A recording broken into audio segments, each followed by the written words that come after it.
Hello everybody, Strangers103 here, today with, well, the first of the official, I guess, World of Warships replay analysis videos. This is, okay, it feels really awkward saying this, considering I consider Reita, well, I have a tendency to call Reita as Onechan, which would basically be Shokaku. But whatever, let's leave that out of this one for now. This is Shokakune in a Myoukou, and, well, we are currently on the map Trident. It's, let me have a look at our anti-air. Yep, this looks like a fully upgraded Myoukou. Currently we're not moving our ship yet, so let's have a look at it. We have camouflage painted on it, which is definitely quite nice to have. Overall, having a look at the Myoukou, well, first of all, we can see that we do have only one signal flag on it. But anyways, a bit about this Myoukou. Strong ship, cruiser, 20.3cm arm, 10 barrels. It's got a pretty good reload, albeit at the cost of slightly slower rotation compared to some of the other 20.3cm cannons. Its anti-aircraft is by all means actually quite solid. However, in this case, we're using the non-premium defensive anti-aircraft cooldown, although this won't be too much of a problem in a game that doesn't have aircraft carriers. At least we're using the premium damage control party, which is definitely something that I would suggest, especially past tier 6, because, well, AT spam starts getting a lot worse. And here we are, opening fire on the enemy Scharnhorst in the beginning. We shall see reasonably good shell travel time, managing to score fire on our first hit. We're currently somewhat showing broadside to the targets in the direction we're currently looking. Thankfully that Murmansk over there isn't actually opening fire on us, and even if he was firing on, at us with armor piercing, chances are he wouldn't do too much damage. We're equipped with 3 torpedo tube launchers, of which we can have up to 2 per side, which would give us 6 torpedo tubes per side, separated over 2 launchers. Unable to find enough lead on this Murmansk, we're using our torpedo launchers here to bracket in the event that there are one of the 2 enemy destroyers trying to come in. Now, we really need to be careful with our current position, and as you can see, well, now that we're actually unspotted, it's not that major of a problem, but we have a large fleet of enemy battleships, Scharnhorst, Dunkirk on the west, another battleship crossing in on the sea line. If you see it on the minimap, we're looking at this guy over here as our armor hull goes down. Due to the fact that we're reasonably far up ahead, we're only about 13 kilometers away from our opponents. If they do decide to fire at our broadside, and the Myoukou Citadel is by no means small or difficult to hit or well protected, we can easily lose a large amount of health, especially to their cruisers if they fire armor piercing at us, considering this is a somewhat older cruiser. Now, there's a destroyer coming in, the Minikaza. That's actually Vu, one of the Wargaming staff members by now. I think he's part of the Polish team? I'm not so sure, don't quote me on that one. But regardless, he's definitely going to be a valuable target to knock out. I'm not so sure we're actually able to hit this Myoukou. However, with armor piercing loaded, it's better to send it at a cruiser than it is to send it at a destroyer.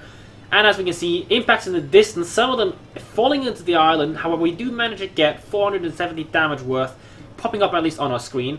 With high explosives now loaded, definitely time to send it on the Minikaza, who's now using a smoke screen. The Indianapolis is locked on the replay, but chances are that Shokakune has actually locked the Minikaza. And unfortunately a straddle, but if we have a look at the minimap right now, we have a Bayern sitting broadside in front of us, so chances are he's not having a good day. The Minikaza in front of us is almost dead. The enemy in the Acropolis has managed to get himself in a nice position of stucking. I'm just going to take control of the camera for a moment. Cleveland on halfway running away, and yeah, our entire team's heading away.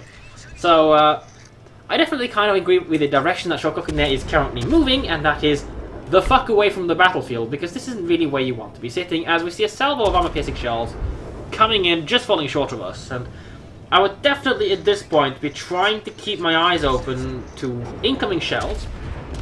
Basically, I'm going to take command of our sights again, and basically, we just look at enemies, like, look around like this. You know, this guy can't shoot us, he's busy, the Scharnhorst guns are pointing elsewhere, those guys are engaging the Cleveland, stuff like this. Anyways, putting the camera back, we're still raining shells on this Indianapolis, and there we go, we've seen HE salvo coming in.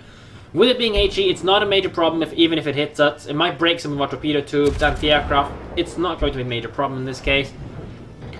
But we definitely need to keep in mind, at least even in this current view, we're able to see that the Scharnhorst could potentially be sending shells our way despite the island, but most importantly, taking control of our camera here again, there is an island here, these two are unable to fire on us.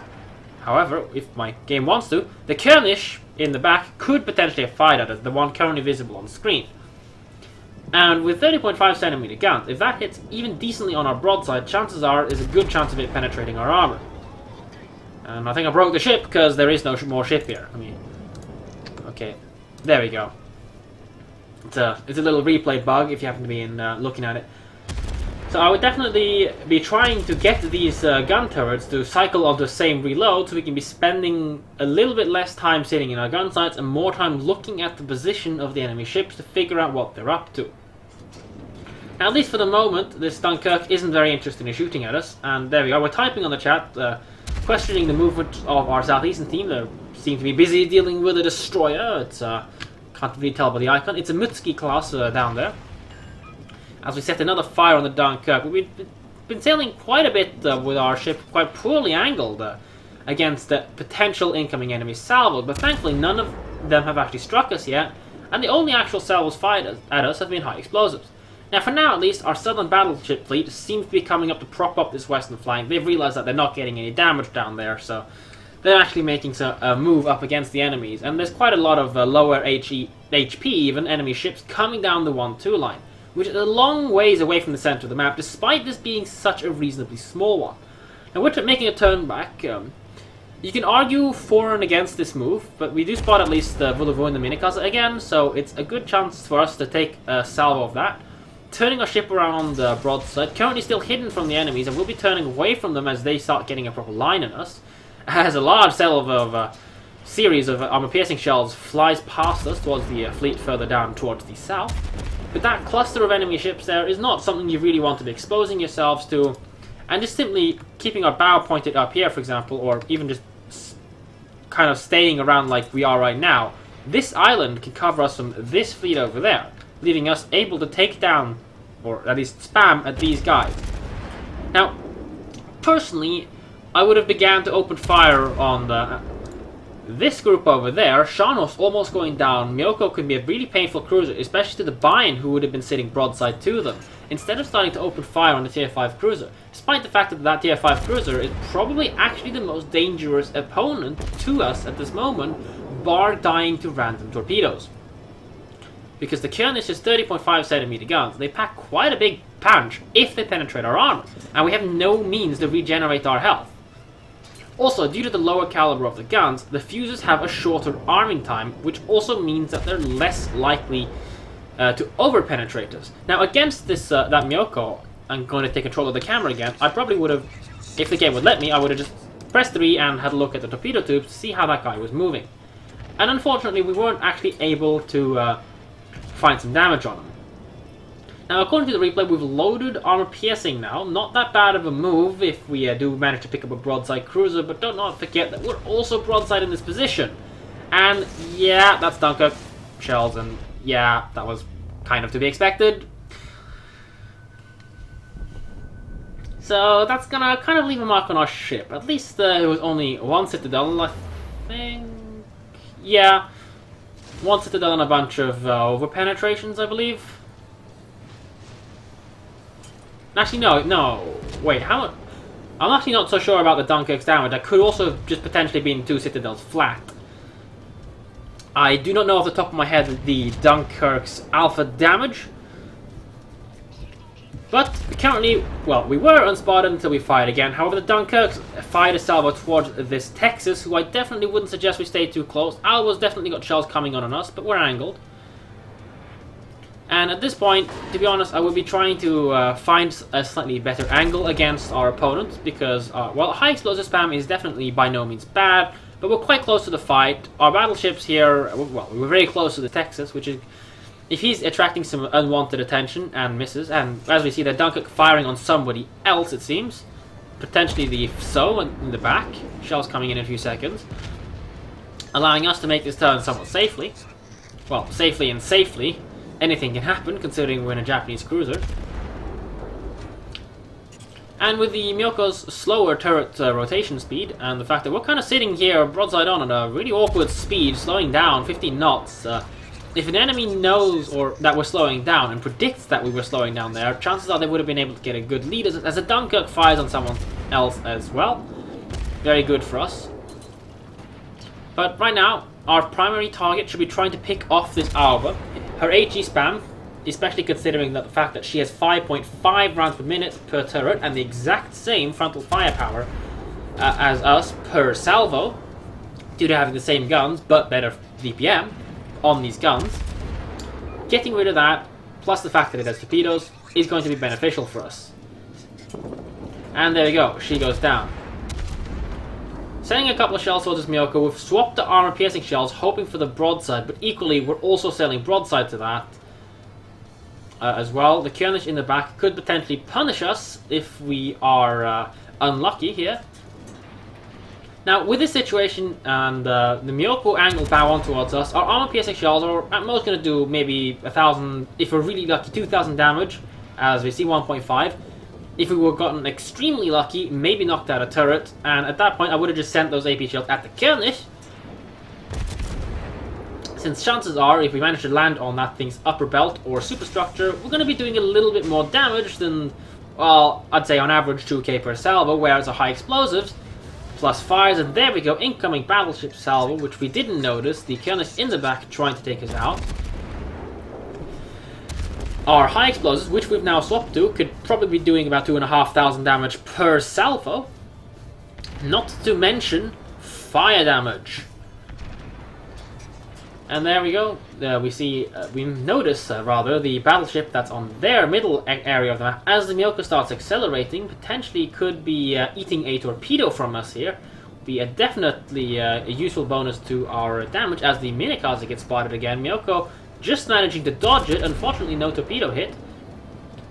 However, that's leaving her in a pretty interesting position where she's trying to YOLO down one of our battleships, and dodging that torpedo could have put her in a place where she's not able to line up torpedoes against the Scharnhorst, which seems to be the target that the Myoukou is trying to YOLO.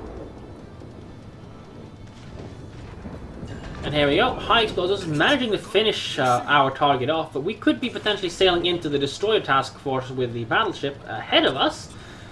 And in this situation where your team is outnumbered and kind of getting clumped in, doing what that Bedioni is doing might not be too bad an idea. Although I'm not a major fan of sitting stationary inside of smoke, and there we go, destroyer spotted. As we see what... Nope, just a Cleveland in the back shelling. Managing to get a pretty solid salvo against the Minikaze, and we see our beautiful pink plane managing to spot them coming in. Due to the fact that there was stuff in there, and the Cleveland, and there we go, New Mexico spotted. I probably would have just blanket torpedoed the smoke screen back and just headed the crap away, which will put us in a position where we're able to angle against all the enemy forces, including the ones coming down the 1-2 line.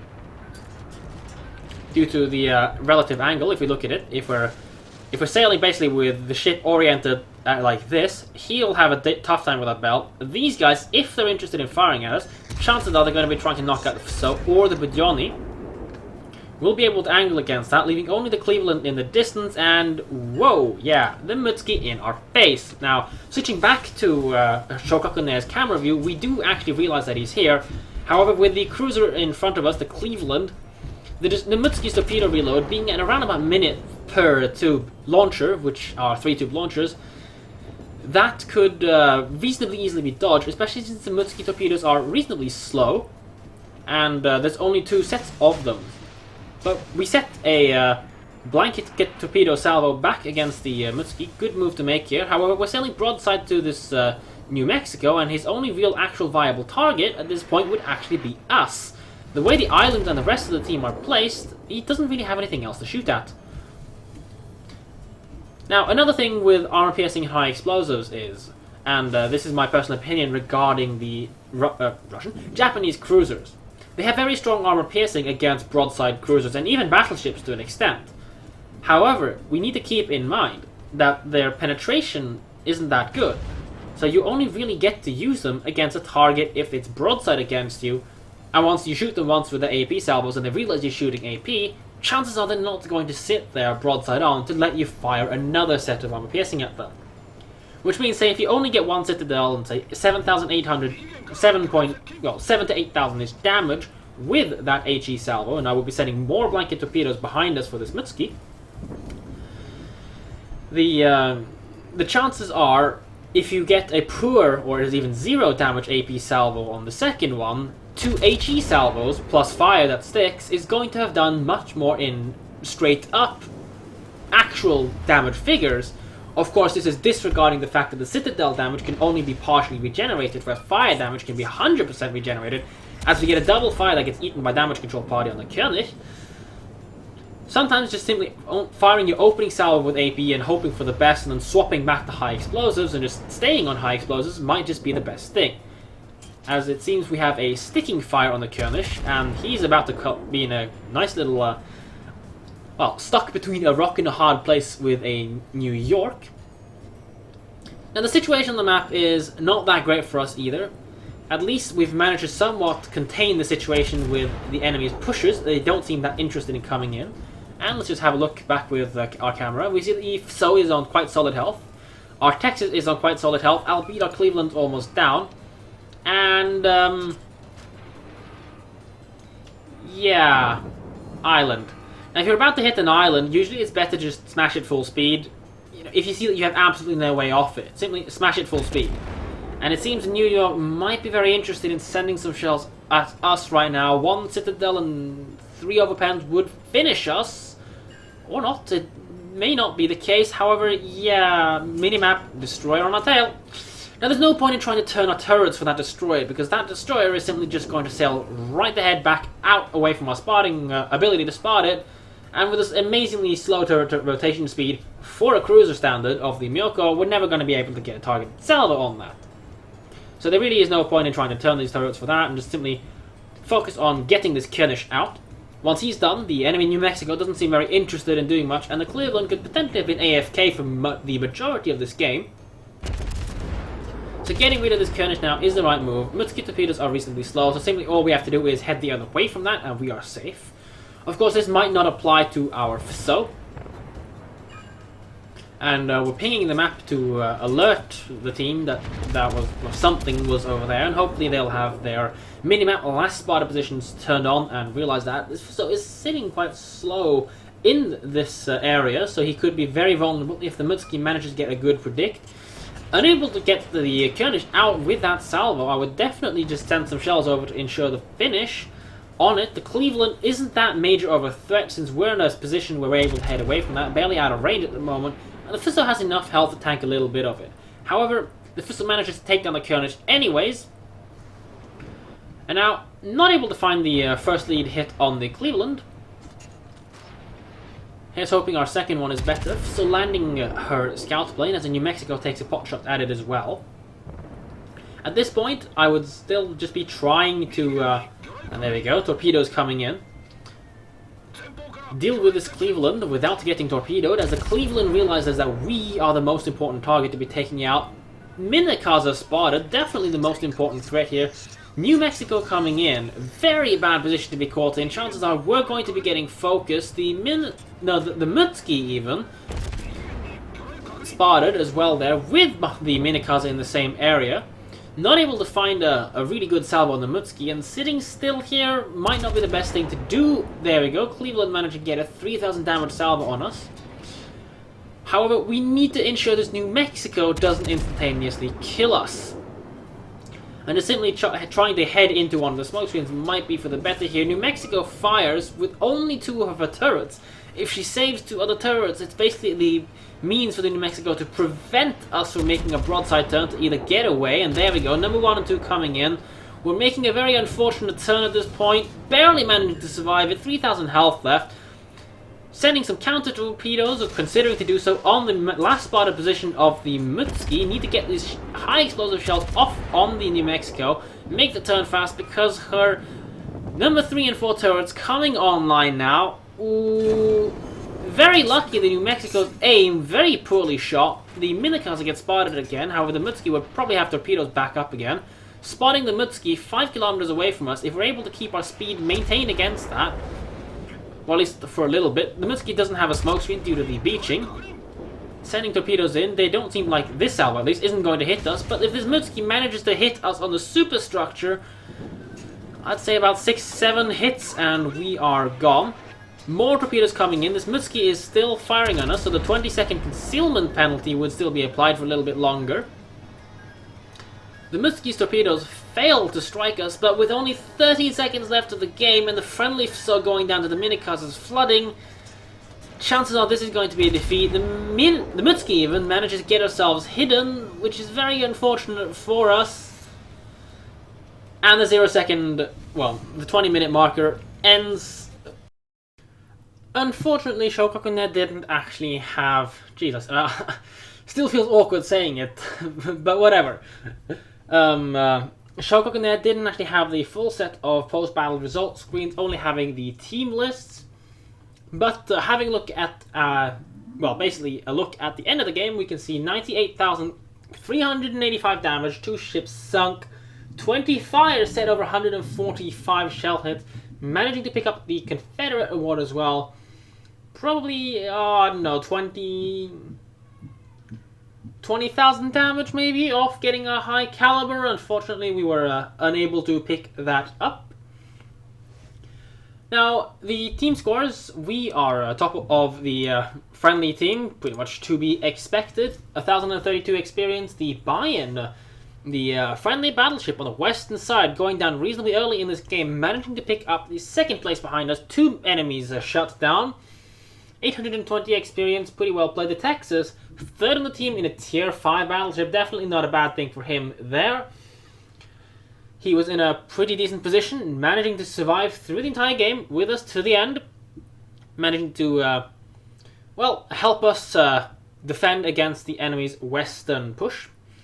Anyways, let's not look too much at our team. Unfortunately, with the Fuso going down, well, we lost the points not being able to win. But looking at the enemy team, Myoukou Minikaze, they're not on top, which means they weren't dealing that much damage. But certainly they were being quite the pain. And the Minikaze at the end, 2 enemies...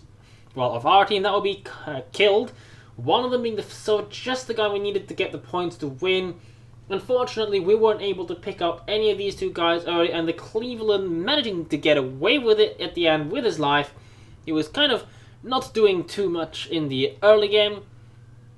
But now, let's have a recap of our match.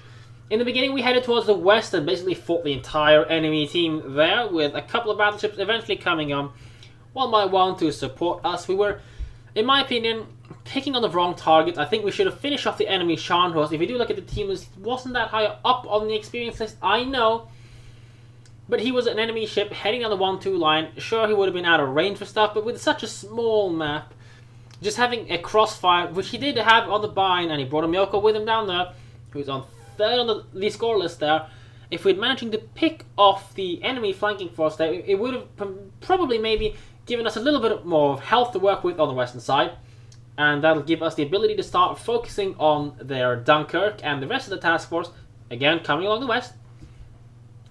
The Dunkirk manages to pick up a very heavy salvo on us, probably 2 citadels. Like I said, I do not know the exact damage values of the Dunkirk off the top of my head, so I can't really tell, but judging by the health we lost, chances are he didn't get any penetration on us at the very least. It could have been 2 citadels and an over-penetration, which I kind of doubt, because I think that it at least has around about, ish, 10,000 damage. And ish, that's about what we lost. So yeah. Now, in our positioning, we were about 13 kilometers away from our opponents. We loitered quite close to the western side, and therefore the entire enemy team for quite a long while. It was only until the Dunkirk actually opened fire on us, and it was pretty much really only him opening fire on us for pretty much, I'd say, 3/4 of this game. But he managed to clip just around about half of our health, and that's really, really nasty, put it that way. Now, we did sail quite a lot of the times somewhat broadside or at an angle where the enemy battleships would still be able to pierce through our Citadel's armor, and being a tier 7 cruiser, not having the ability to heal, in my opinion, spending a lot of this time broadside on, and only, in my opinion, firing so few torpedoes is a little bit of a risk too big for my taste, at least. and I would have tried to just head more 14.5, almost 15 kilometers away from them. They're the ones pushing on us, and we have, compared to other 20.3 centimeter cruisers, we have a slower turret rotation speed, which means that we're not able to fire our turrets when we're turning our ship, especially not with the upgrade, which would cost us DPM, which would basically mean we're throwing away pretty much the most important advantage the Myoukou has at tier 7, and that is DPM, comparable to that of, well, or even exceeding that of tier 8. So yes, we probably missed out on quite a few opportunities to throw more shells in as we were making turns, or we were slightly out of position. And some of the positions we were in, we were exposing ourselves either broadside or poorly angled to one or more enemy battleships in a situation where we could potentially have used an island to prevent it from occurring, which of course would make it slightly more difficult for us to get out of the battle later on. And also, we were using our speed to toy around with enemy shells. In the end, against the enemy New Mexico, this could have been, well, both a blessing and a curse. He actually is unable to manage to pick us up when we had like 2,000 health, basically needed 3 over penetrations or 1 penetration to finish us, and he shoots ahead of us. However, if we had been full speed, chances are we could have been angled against them. So it is really, well, either or. I forgot the actual saying. But again, just to reiterate this at the end of the video, this is pretty much all my opinion. It's my take on this replay. Other people may have different opinions. If you have a different opinion, if you think that Shokaku should have done something different, or Shokaku shouldn't take my advice, please say so and why in the comment section below. I hope you guys enjoyed this video, and I will see you in the next one.